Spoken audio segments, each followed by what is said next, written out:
Bonjour, Denis Strelkov, bienvenue sur le plateau de Télématin. On avait encore des doutes hier soir. Est-ce qu'on en est sûr ce matin? Yevgeny Prigojine est mort?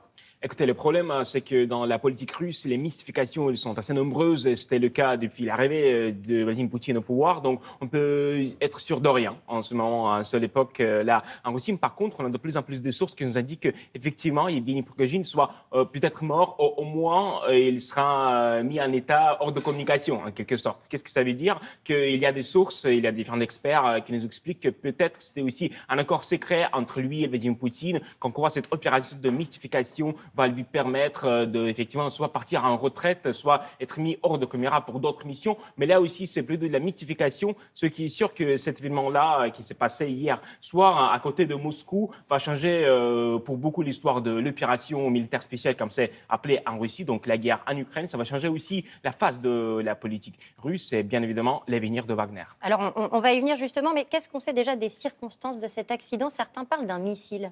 Il y a deux hypothèses. Il y a bien sûr l'hypothèse d'un missile, mais aussi l'hypothèse d'une bombe qui sera mise à bord de cet avion-là. L'avion qui a décollé depuis Moscou, c'était un jet privé à bord de laquelle se trouvaient à peu près 10 personnes selon l'information officielle. Est-ce que c'était effectivement une bombe, un missile? Là, on a des doutes. Si on regarde les vidéos de cette attaque-là qui était filmé par les témoins, on voit qu'il y a un nuage suspect qui peut correspondre effectivement à deux missiles. Il y a aussi deux bruits d'explosion qui ont été entendus par les témoins. Donc il y a des signes qui nous montrent qu'effectivement c'était une missile, et surtout que vu qu'il y a un aéroport militaire à côté, c'est une hypothèse qui semble de plus en plus probable en ce moment même. Certains pointent déjà la responsabilité du Kremlin, c'est-à-dire que s'il y a une explosion ou un missile, c'est forcément Vladimir Poutine qui est derrière cet acte? Si jamais c'est effectivement une missile qui est explosée à côté de l'homme de Yevgeny Prigojine, on peut dire qu'effectivement, peut-être c'est pas le Kremlin, mais au moins c'est quelqu'un qui est lié au système militaire russe, car on ne peut pas exploser des missiles à l'altitude d'à peu près 9000 mètres à côté de Moscou,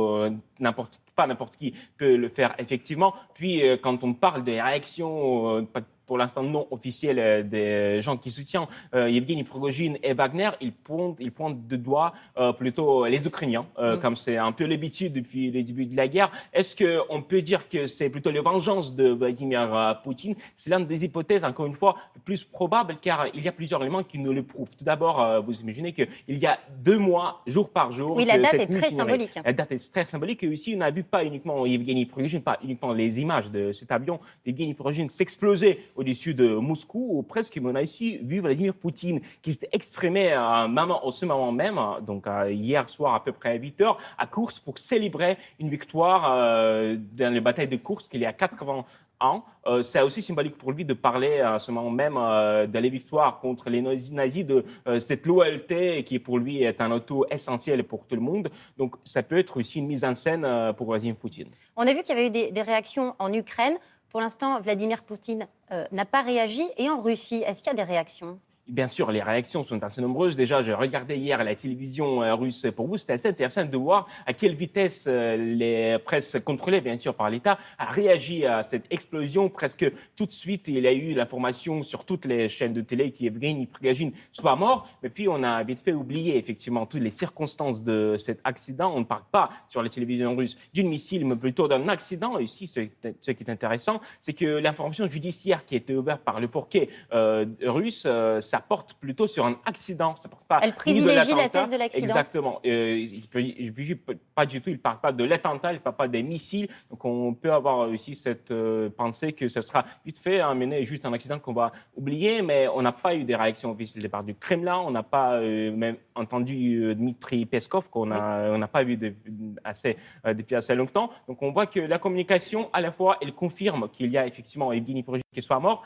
Pour tout ce qui est commentaire, pour tout ce qui est coupable, on n'a pas encore les décisions qui étaient prises au sein du Kremlin, au sein de l'administration présidentielle russe. Est-ce qu'il était surprenant que Yevgeny Prigojine soit en Russie? On le pensait en dehors de Russie. On l'a vu dans une vidéo en Afrique il y a quelques jours. Selon différentes informations qu'on a, ça c'est plutôt le Mali où il se trouve sur cette vidéo qui a été tournée il y a quelques jours. Le véritable problème ici, qu'on a très peu d'informations sur la position de Yevgeny Prigojine avant cet accident, cette explosion de l'avion. On sait qu'il s'est déplacé en Biélorussie. On sait aussi qu'il était abondamment à Moscou pour parler avec Vladimir Poutine, qui s'est déplacé en Afrique et qu'hier, il s'est déplacé depuis l'Afrique vers la Biélorussie, puis vers Moscou et Saint-Pétersbourg. Quel était le but de cette visite? Ils peuvent être assez multiples. Je vous rappelle qu'Evgeny Prigojine, ce n'est pas uniquement les forces militaires de Wagner, mais aussi un système de business qui est, lui, assez compliqué. Oui, un homme d'affaires. Surtout que ce système de business se retrouvait en difficulté, bien sûr, avec le putsch.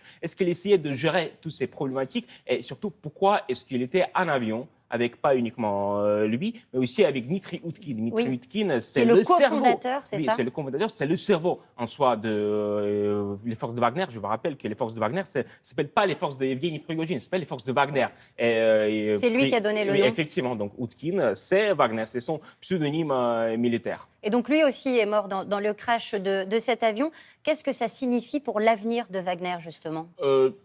Ça, une réponse est assez claire pour l'instant, c'est la fin de Wagner. Ça, il faut bien le dire, il faut bien le comprendre. Parce que toutes les forces de Wagner, comme on les a connues, c'était des forces qui étaient beaucoup centrées autour de la personnalité d'Evgeny Prigojine. Et si vous voulez, bien sûr, il n'a à la fois pas eu de défense désignée en quelque sorte, donc on ne sait pas du tout qui va le remplacer, mais surtout que les opérations qu'il a menées, elles ont été extrêmement complexes. Elles ont été centrées autour de sa personnalité. Donc maintenant, toute cette opération du Kremlin au sein des différents États, je parle notamment de l'Afrique, mais je parle aussi de la Syrie, ils vont être mis en danger pour le maître du Kremlin. On n'a personne qui peut véritablement remplacer Evgeny Prigojine, donc ça aura des conséquences importantes sur l'avenir même de la politique étrangère russe.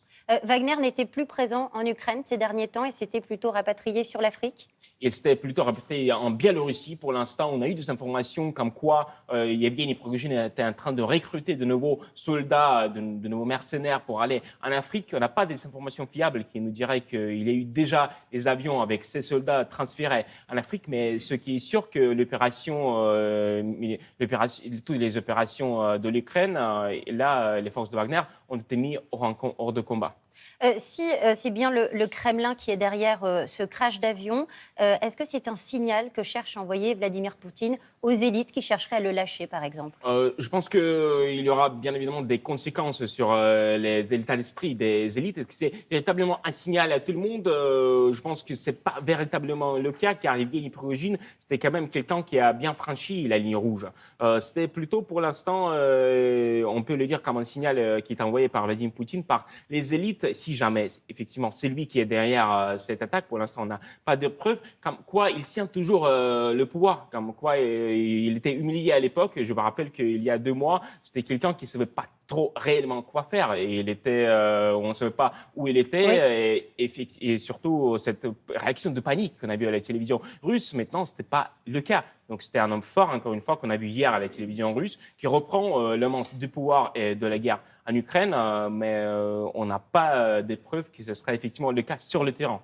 Merci beaucoup, Denis Strelkov, d'être venu nous apporter votre éclairage.